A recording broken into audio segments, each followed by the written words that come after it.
नमस्कार दोस्तों, एम्प्लॉय खबर चैनल के एक और नए वीडियो में आप सभी दोस्तों का फिर से एक बार स्वागत है। यदि आप एक ईपीएस 95 पेंशन धारक है, 1 सितंबर 2014 के बाद भी सेवा में रहे हैं, तो हायर पेंशन का विकल्प चुनने के लिए आप ईपीएफओ के सर्कुलर का इंतजार कर रहे थे, तो आपका इंतजार अब यहाँ खत्म होता है। ईपीएफओ ने 20/2/2023 को यहाँ पर हाल ही में एक सर्कुलर जारी किया गया है। ईपीएफओ मुख्य कार्यालय दिल्ली की ओर से यह सर्कुलर जारी किया है और जो सर्कुलर यहाँ पर ईपीएस 95 पेंशन धारकों के लिए जो सुप्रीम कोर्ट का जजमेंट आया था 4/11/2022 को, उसके बारे में यहाँ पर है। यह सर्कुलर ऐसे ईपीएस 95 पेंशन धारकों के लिए है जो या तो अभी सर्विस में है, अभी ईपीएफओ की ईपीएस 95 पेंशन स्कीम में अपना कंट्रीब्यूशन कर रहे हैं, या 1/9/2014 के बाद में रिटायर्ड हुए हैं, या 1/9/2014 को जब यह संशोधन लाया गया था उस समय ईपीएफओ में ईपीएस 95 पेंशन स्कीम में उनका कंट्रीब्यूशन होता था। यदि आप 1/9/2014 के पहले रिटायरमेंट हो चुके हैं तो आपके लिए ईपीएफओ ने 29 दिसंबर 2022 को ही यहाँ पर जो है सर्कुलर जारी कर दिया था। और यह सर्कुलर 1/9/2014 के बाद जो ईपीएस 95 पेंशन धारक सेवा में है या 1/9/2014 के बाद जो रिटायरमेंट लिए हैं उनके लिए यहाँ पर यह सर्कुलर जारी किया गया है। सबसे पहले इस सर्कुलर में उन सभी बातों का जिक्र किया गया है जो कि सुप्रीम कोर्ट के ऑर्डर में यहाँ पर सम्मिलित है। बताया गया है कि पैरा 44, 3, 4 और 5 के तहत जो सुप्रीम कोर्ट ने जजमेंट दिया 4/11/2022 को, उसी के आधार पर जो है यह सर्कुलर निकाला गया है। किन लोगों के ऊपर यह सर्कुलर यहाँ पर लागू होता है उसके बारे में बताया गया है कि 1 सितंबर 2014 को जो लोग सेवा में बने हुए थे या 1 सितंबर 2014 के बाद जो लोग यहाँ पर रिटायरमेंट हुए हैं, उन्हीं लोगों के ऊपर यह सर्कुलर यहाँ पर लागू होगा। किन लोगों को इस सर्कुलर का लाभ यहाँ पर मिलेगा और किन्हें इसका लाभ यहाँ पर नहीं मिलेगा उसके बारे में जानकारी दी है कि ऐसे ईपीएस 95 पेंशन धारक जिन्होंने यहाँ पर 1 सितंबर 2014 के समय में पैराग्राफ 11(3) के तहत यहाँ पर अपना विकल्प का चयन नहीं किया था, उनके लिए जो है यहाँ पर यह सर्कुलर दोबारा जारी किया गया है। जैसा कि माननीय सुप्रीम कोर्ट के जजमेंट में कहा गया है कि यहाँ पर जो है जो कट ऑफ डेट थी उसके हिसाब से कई पेंशन धारक विकल्प का प्रयोग नहीं कर पाए थे और उन्हें माननीय सुप्रीम कोर्ट की ओर से 4 महीने का एक्स्ट्रा समय यहाँ पर दिया गया था। उन्हीं पेंशन धारक जो कि यहाँ पर 11(3) पैराग्राफ के तहत विकल्प का प्रयोग उस समय नहीं कर पाए थे, उन्हें जो है यहाँ पर दोबारा मौका दिया जा रहा है। यहाँ अगले पैराग्राफ में बताया गया है कि जिन लोगों ने पैराग्राफ 11(3) के तहत विकल्प का प्रयोग नहीं किया था और 1 सितंबर 2014 के पहले किसी भी तरह के विकल्प का प्रयोग किए बिना यदि वह रिटायरमेंट हो चुके हैं तो उन्हें किसी भी तरह का बेनिफिट यहाँ पर नहीं मिलेगा। यानी कि आप 1 सितंबर 2014 के पहले रिटायरमेंट हो चुके हैं और आपने पैराग्राफ 11(3) के तहत पहले किसी भी तरह के ऑप्शन फॉर्म यहाँ पर नहीं भरे हैं हायर पेंशन को लेकर, तो आपको जो है यहाँ पर इसका बेनिफिट नहीं मिलेगा। अभी आप हायर पेंशन के लिए एलिजिबल नहीं होंगे। इस हिसाब से जिन पेंशन धारकों ने पैराग्राफ 11(3) के तहत उस समय विकल्प का प्रयोग नहीं किया था और वह संशोधन 2014 के बाद यहाँ पर जो है सेवा में बने हुए थे या उस समय जब यह संशोधन 1/9/2014 को लाया गया था उस समय ईपीएफओ में उनका कंट्रीब्यूशन जारी था, ईपीएस पेंशन में उसका कंट्रीब्यूशन जारी था, उस समय वह एक्टिव मेंबर थे, ऐसे लोग जो है इसका बेनिफिट यहाँ पर ले पाएंगे।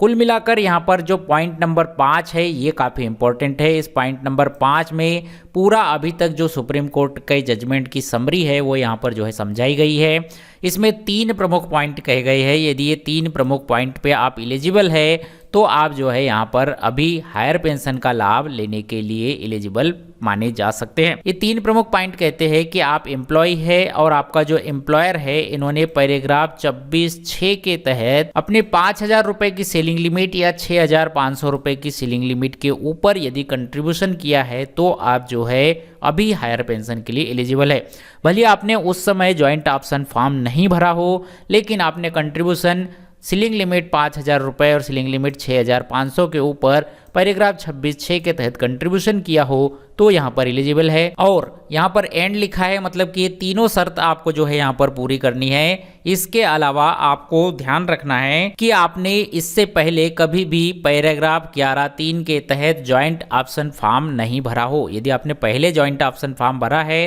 तो उसके लिए आपको जो है अलग से 29/12/2022 का सर्कुलर यहाँ पर देखना चाहिए। उसके बारे में भी डिटेल जानकारी हमने जो है दे रखी है। लेकिन आपने पैराग्राफ 11(3) के तहत किसी भी तरह के सर्कुलर का यहाँ पर जो है प्रयोग अभी तक नहीं किया है, तो आप जो है अब यहाँ पर जो है प्रयोग कर सकते हैं और हायर पेंशन का विकल्प चुनने के लिए दावा पेश कर सकते हैं। तीसरी चीज यहाँ पर कही गई है कि आपको 1/9/2014 के समय जब यह अमेंडमेंट लाया गया था, उस समय आपको ईपीएफओ का एक्टिव मेंबर यहाँ पर होना चाहिए। या तो आप 1/9/2014 के समय ईपीएफओ के एक्टिव मेंबर हो या 1/9/2014 के बाद आपका रिटायरमेंट हुआ हो। इन 3 कंडीशन में ही आप जो है हायर पेंशन के लिए एलिजिबल है। इन तीनों कंडीशंस को मैं एक बार फिर से रिपीट करता हूं कि आप एक ऐसे ईपीएस 95 पेंशन धारक है जिन्होंने पैराग्राफ 26(6) के तहत 5,000 रुपए जो उस समय सीलिंग लिमिट थी या 6,500 रुपए जो उस समय सीलिंग लिमिट थी उसके ऊपर कंट्रीब्यूशन किया हो, और कंट्रीब्यूशन किया हो लेकिन आपने किसी भी तरह का ऑप्शन फॉर्म उस समय चयन नहीं किया हो पैराग्राफ 11(3) के तहत, और आप उस समय जब यह संशोधन लाया गया था 1/9/2014 को उस समय के एक्टिव मेंबर रहे हो या 1/9/2014 के बाद में आपका रिटायरमेंट हुआ हो, तो आप जो है हायर पेंशन के लिए एलिजिबल है। तो उम्मीद करता हूं यहां तक आपको जो है क्लियर हो गया होगा। अब यहां पर जो है प्रक्रिया बताई गई है कि किस तरह से आपको जो है फॉर्म यहां पर भरवाए जाएंगे, ज्वाइंट ऑप्शन फॉर्म किस तरह से यहां पर सबमिट करवाए जाएंगे। तो यहाँ पर सभी कमिश्नर के थ्रू यहाँ पर जो है यह ज्वाइंट ऑप्शन फॉर्म भराए जाएंगे, जिसमें कि आपको डिस्क्लेमर और डिक्लेरेशन अभी जो है यहाँ पर ईपीएफओ दोबारा से जारी करेगा। आपके पेंशन फंड में यहाँ पर जो है आपका पीएफ फंड का पैसा यहाँ जो है ट्रांसफर किया जाएगा। आपका जो प्रोवाइडेड फंड में यहाँ पर जो है अभी पैसा होगा उसे जो है पेंशन फंड में ट्रांसफर कर दिया जाएगा यदि आप हायर पेंशन का विकल्प यहाँ पर चुनते हैं। तो एग्जाम्प्टेड प्रोवाइडेड फंड ट्रस्ट के लिए यहाँ पर कहा गया है कि इन केस आपको यहाँ पर जो है पेमेंट देना होगा और जरूरत पड़ी तो आपका जो है ब्याज के सहित पेमेंट आपको यहाँ पर जो है देना हो सकता है। यह जो है पूरा कैलकुलेशन के बाद ही यहाँ पर होगा। कैलकुलेशन किस तरह से किया जाएगा, पैसे आपको कितने जमा करने होंगे, आपके पीएफ फंड से कितने पैसे कटेंगे, इसके बारे में ईपीएफओ यहाँ पर जो है जल्दी ही गाइडलाइन जारी करेगा। ऐसे ही अनएग्जाम्प्टेड एस्टेब्लिशमेंट के लिए भी यहाँ पर जो है पैरा 60 के तहत आपकी ईपीएस पेंशन स्कीम से यहाँ पर जो है पैसे डिटेक्ट किए जाएंगे और इन सब के लिए आपके पैसे जमा करने की तिथि और पेंशन के कैलकुलेशन के हिसाब से ही यहाँ पर जो है पूरी कार्यवाही की जाएगी। इसके बाद इन सारी चीज़ों के बाद में यहाँ पर जो है यह कैलकुलेट हो जाने के बाद आपके फॉर्म भरने की भी प्रक्रिया यहाँ पर जो है बताई गई है कि आपके फॉर्म यहाँ पर जो है किस तरह से भरे जाएंगे। फॉर्म भरने के लिए एक यूआरएल यहाँ पर जो है आपको दिया जाएगा। जैसा कि आपको पता होगा कि 1/9/2014 के पहले जो लोग यहाँ पर रिटायरमेंट हो चुके हैं, जिन्होंने पीएफ के तहत हायर पेंशन का विकल्प नहीं चुना था, उनके लिए भी ईपीएफओ ने एक यूआरएल यहाँ पर ईपीएफओ की वेबसाइट पर ऑनलाइन प्रक्रिया जारी की है। उसी तरह से यहाँ पर एक यूआरएल जारी करने की बात कही गई है और इस यूआरएल के बारे में जानकारी नोटिस बोर्ड पर भी लगाई जाएगी, सर्कुलर जारी किए जाएंगे और पब्लिक इन्फॉर्मेशन यानी कि एडवर्टाइजमेंट के थ्रू भी यहाँ पर जो है ईपीएस 95 पेंशन धारकों को इस बारे में जानकारी दी जाएगी कि एक यूआरएल आपके लिए भेजा गया है जिस पर क्लिक करके आप अपनी हायर पेंशन का विकल्प चुनने के लिए फॉर्म यहाँ पर भर सकते हैं। इसमें डिजिटल तौर पर लॉगिन की सुविधा होगी, जैसे कि अभी के फॉर्म में यहाँ पर जो है इस तरह से आप यहाँ पर एप्लीकेशन फॉर्म भर पाएंगे जिसमें ई सिग्नेचर वगैरह भी आपको यहाँ पर लगेंगे, डिजिटल सिग्नेचर वगैरह भी आपको यहाँ पर लगेंगे। इसके बाद जो आरपीएफसी है ये आपके जो भी यहाँ पर फॉर्म भराया जाएगा उनको जो है यहाँ पर ई फाइल के रूप में सबमिट करेगा, उन सभी डॉक्यूमेंट को यहाँ पर एकत्रित करेगा और जो नियम यहाँ पर ईपीएफओ ने निर्दिष्ट की है उसके अनुसार आप यहाँ पर जो है उन नियमों के अंतर्गत आते हैं या नहीं, इसकी जांच यहाँ पर जो है की जाएगी। जांच करने के बाद यदि आप यहाँ पर जो है एलिजिबल पाए जाते हैं तो आपको एसएमएस के थ्रू, टेलीफोन के थ्रू या किसी अन्य माध्यम से या पोस्ट ऑफिस के माध्यम से यहाँ पर सूचित किया जाएगा कि आप जो है हायर पेंशन के लिए यहाँ पर एलिजिबल है। यदि आपको हायर पेंशन से संबंधित किसी भी तरह की शिकायत यहाँ पर आती है तो आप ईपीएफओ के ईपीएफ IGMS पोर्टल पर जाकर वहां पर जो है शिकायत भी दर्ज कर पाएंगे। और यहाँ पर जो है दो चीज़ें और स्पष्ट की गई है कि ये जो सर्कुलर है ये 4/11/2022 के माननीय सुप्रीम कोर्ट के जजमेंट के अकॉर्डिंग यहाँ पर निकाला गया है और जो 29/12/2022 को ईपीएफओ ने सर्कुलर निकाला था और 5/1/2023 को जो सर्कुलर निकाला था उसके आगे की प्रक्रिया इस सर्कुलर में यहाँ पर जो है दी गई है। इन दो सर्कुलर में 1/9/2014 के पहले रिटायरमेंट हुए पेंशन धारकों के लिए नियमावली निकाली गई थी और उनके लिए जो है यहाँ पर हायर पेंशन का विकल्प चुनने के लिए लिंक भी ईपीएफओ की वेबसाइट पर प्रोवाइड कर दिया गया है। और अभी का ये जो सर्कुलर है इसमें उन सभी EPS 95 पेंशन धारकों के लिए हायर पेंशन का विकल्प चुनने की बात कही गई है जो कि 1/9/2014 को या तो सेवा में थे या 1/9/2014 के बाद यहाँ पर जो है सेवानिवृत्त हुए हैं, 1/9/2014 के बाद रिटायरमेंट हुए हैं। मुख्य रूप से यदि सर्कुलर का सार यहाँ पर समझा जाए तो 3 चीजें आपको यहाँ पर जो है स्पष्ट रूप से समझ लेनी चाहिए कि आप 1/9/2014 को EPFO के एक्टिव मेंबर है या आपने 1/9/2014 के बाद में रिटायरमेंट लिया है तो ये सर्कुलर आपके लिए है, आप हायर पेंशन के लिए एलिजिबल है।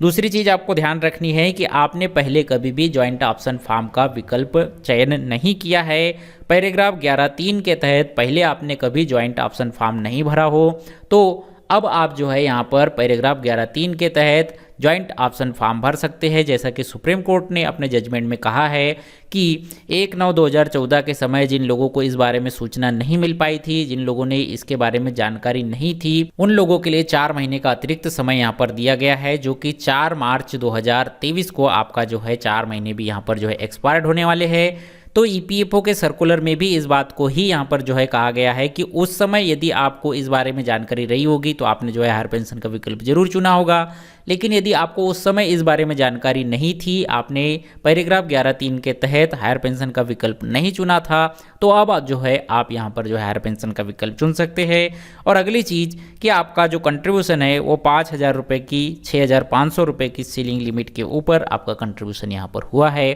तो आप जो है हायर पेंशन का विकल्प डेफिनेटली तौर पर चुन सकते हैं। तो उम्मीद करता हूँ इस सर्कुलर में दी गई EPFO की तरफ से बताई गई ये जो मोटी मोटी जानकारी थी ये आपको समझ में आ गई होगी। इस सर्कुलर की कॉपी आपको एम्प्लॉय खबर के फेसबुक, ट्विटर, इंस्टाग्राम अकाउंट पर मिल जाएगी। साथ ही इसका हिंदी गूगल ट्रांसलेशन भी आपको जो है